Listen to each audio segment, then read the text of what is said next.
Ito ang mga bagong building ng munisipal ng bayan ng Del Gallego, Camsur. At dito ko po kayo ipapasyal ngayon.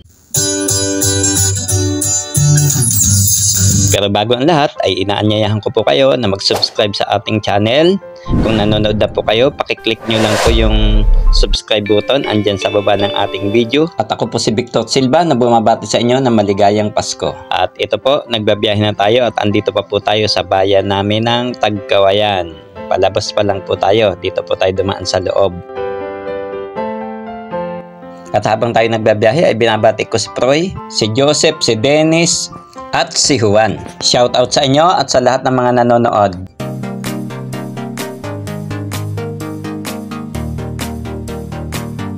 At ito, palabas na tayo, malapit na tayo sa highway. Ito na po yun. At shout out kay Edwin Rigon at sa iyong pamilya.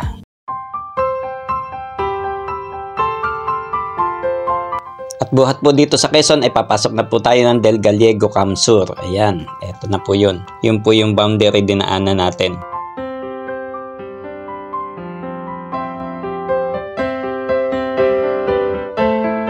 At kung napansin po nyo dito sa gawing kaliwa natin ay may makulay na bakod at ang pagkakaalam ko po ay patatayuan na mga bahay na ipapamigay sa mga walang maayos na tahanan.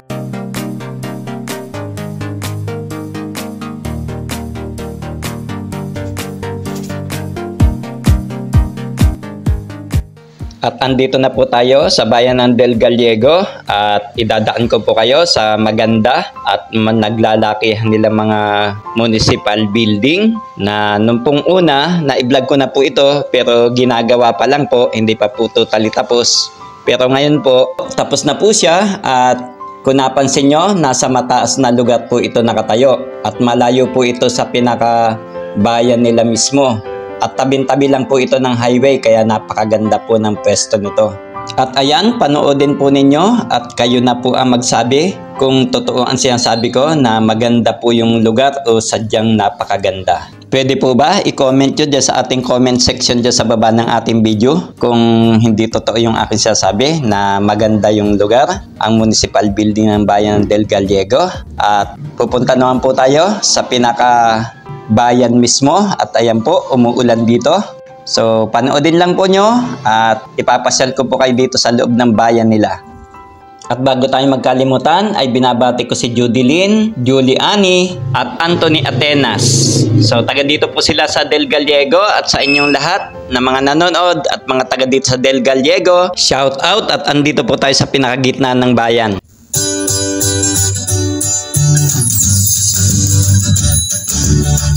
At buhat po dito sa pinakabayan ng Del Gallego ay pupunta naman po tayo sa magandang St. Lucy Chapel. Sa tabi po din yun ng highway at doon ko naman po kayo ipapasyal para makita naman po ninyo kung gaano kaganda yung lugar.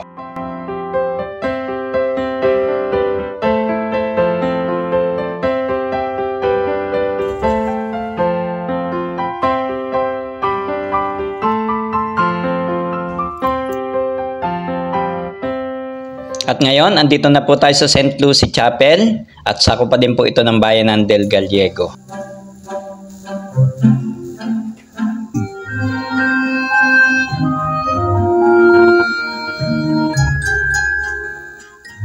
At ngayon po ay pumapasok na po ako dito sa loob nitong St. Lucy at ipapasyal ko po kayo dito, ipapakita ko po sa inyo ang magandang pailaw nila dito. At ipaalala ko lang po ulit, kung hindi pa po kayo nag-subscribe, paki-click nyo lang po andyan sa baba at isama na din po nyong i-click yung bell at yung all. Ayan, kita po nyo ang gaganda ng mga ilaw at napakalawak po nito at ang dami po ditong pumupunta mga tao. Naalala ko tuloy, nung isang taon, hindi pa po ako nagbablog, galing po ako sa biyahe, ginabi po ako at dino na po ako dumaan at nagsimbang gabi. So kayo, nakapasyal na din po ba kayo dito at nakapagsimbang gabi? Paki-share naman sa ating comment section at babasahin ko ng personal at aking pupusuan. At kung nagustuhan nyo ang video na to, pwede po ba? Paki-like po nyo at paki-share na din para madaming makapanood ng ating video.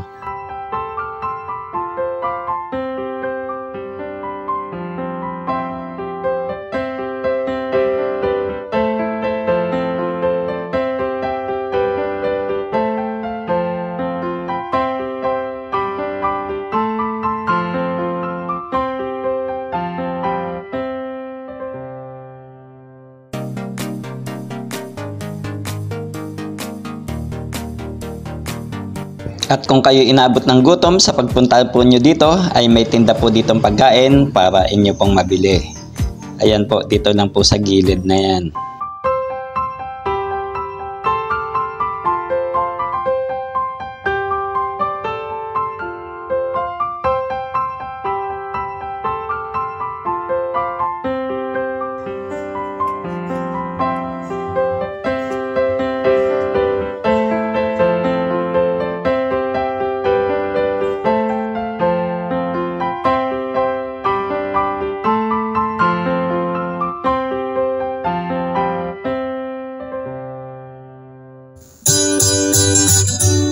At buhat po dito sa St. Lucie Chapel sa bayan ng Del Gallego.